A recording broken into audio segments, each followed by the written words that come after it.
आपण एक याचिका दाखल केली आहे, काय याचिकेत मागणी केलेली आहे? आपण सुप्रीम कोर्टात याचिका दाखल केली. याचिकेत जी मागणी केलेली आहे त्याच्यात माननीय सर्वोच्च न्यायालयाकडे आम्ही ही मागणी केली की इलेक्शन कमिशन ऑफ इंडियाने जे ऑर्डर पास केलेला आहे त्या ऑर्डरचे शिवसेनेबद्दल जी दोन गटांमध्ये वाद चालू होता की याच्यात शिवसेना कोणाची, शिंदे साहेबांची की माननीय उद्धव ठाकरे साहेबांची, त्याबद्दल माननीय इलेक्शन कमिशन ऑफ इंडियाने एक ऑर्डर पास केला हे म्हणून की शिंदे गटाला ही शिवसेना मिळावी आणि त्या अनुषंगाने आजपर्यंत त्यांना कुठलेही प्रॉपर्टी जे शिवसेनेची प्रॉपर्टीज मुव्हेबल इममुव्हेबल असेट्स पैसे किंवा इतर सगळ्या ज्या गोष्टी होत्या पार्टी फंड्स, शाखा, frontal organisations, non frontal organisations, aligning organisations कायद्याप्रमाणे हे सगळं त्यांना दिलं गेलं पाहिजे होतं. आतापर्यंत हँड ओव्हर केलं गेलं पाहिजे होतं, पण ते हँड ओव्हर केलं गेलेलं नाही आणि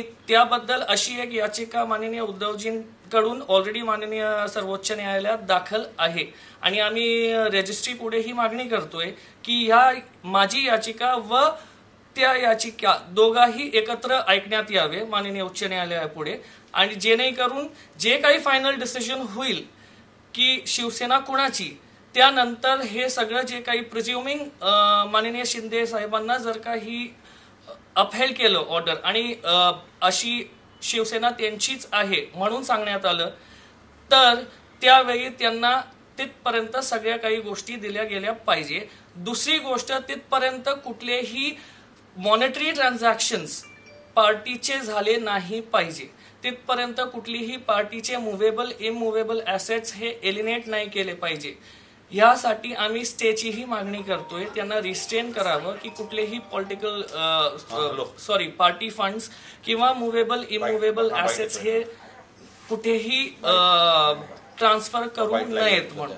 आणि दुसरी इम्पॉर्टंट गोष्ट आहे की जे काही कार्यकर्त्यांची लिस्ट आहे ऑनलाईन अँड ऑफलाईन त्याचा डेटा संपूर्णपणे माननीय उच्च न्यायालयापुढे अलॉंग विथ द लिस्ट की शिवसेनेचे एक्झॅक्टली किती प्रॉपर्टीज आहेत मुव्हेबल इममुव्हेबल आणि त्याच्यासोबत किती पार्टी फंड्स आहेत, किती बँक अकाउंट्स आहेत, सगळे डिटेल्स माननीय सर्वोच्च न्यायालयापुढे आपण दाखल करावे.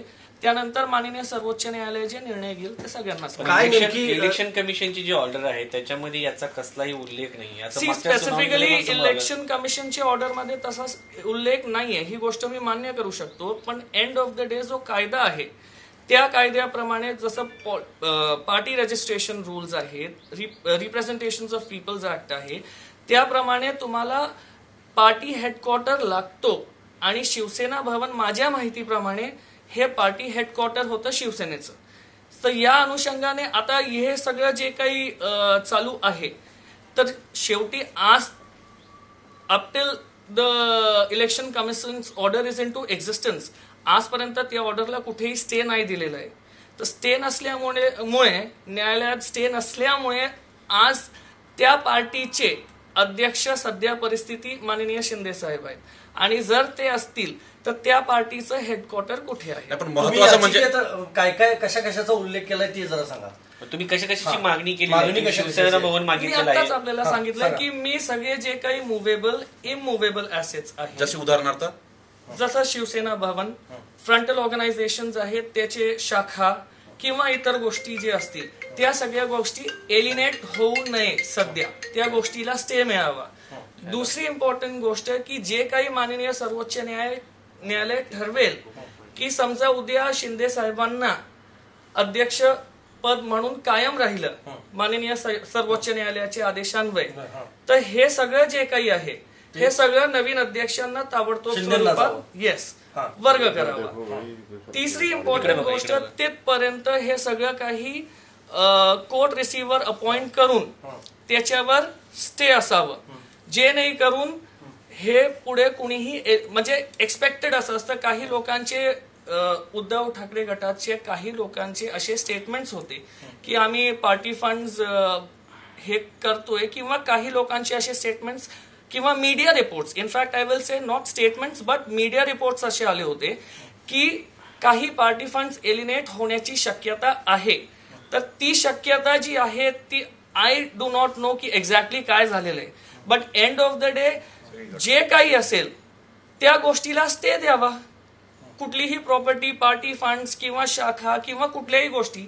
आमची मागणी हेच आहे की all the frontal organisations, party movable immovable assets, हे सगळ्या काही गोष्टी जे कोणी अध्यक्ष असेल त्यांच्याकडे होणार आहे ना, त्यावेळेला जर ही सुनावणी नाही झाली तर मग काय भूमिका?